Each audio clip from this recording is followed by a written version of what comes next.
Matt, a quick recap of the weekend. Obviously, a really tight game on Friday. You guys were right there, right into the third period, and tonight sort of felt like more of the same. Lots of opportunities.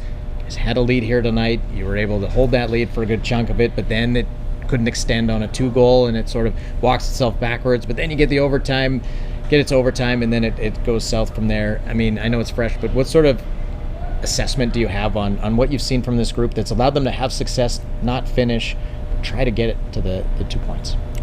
Two totally different games for me. I mean, last night I felt like we were close, but we weren't even close. And tonight I felt like we dominated the sheet of ice. I felt like it was tilted. I felt like we deserved a better fate. We hit posts, we hit crossbars. You know, our power play is threatened and got a ton of opportunities and just hasn't gotten in the net yet for us. But, you know, I believe that bounces and goals are earned, and just because we played, you know, a really good game against arguably the best team in our league tonight, we haven't earned anything yet, and back to the grind on Monday. Offensively, you know, again, some really nice looks, some really nice chances. What did you notice to allow them to generate that many? Because it seemed like, you know, there were lots, but those don't happen by accident. It seemed like you guys were in the right place a lot. I think that our D had a way better gap today. Our forwards built some trust in that we were going to be back, and when the puck changed hands, we weren't just going to stand around and watch. We were going to reload. I think that we were content to play simple. Sherwood Park's a fast team.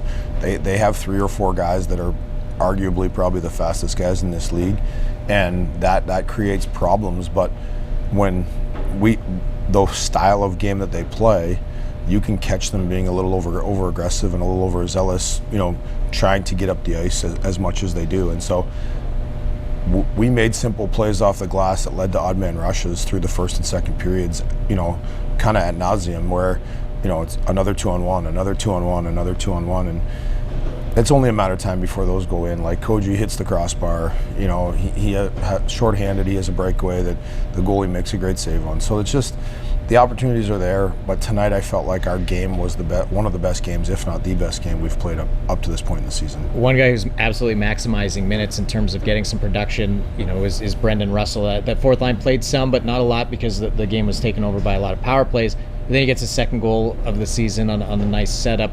I mean, maybe speak to what it means to, when you get your opportunity to bear down, and he and even London Taylor's been able to do that as well. Yeah, I think that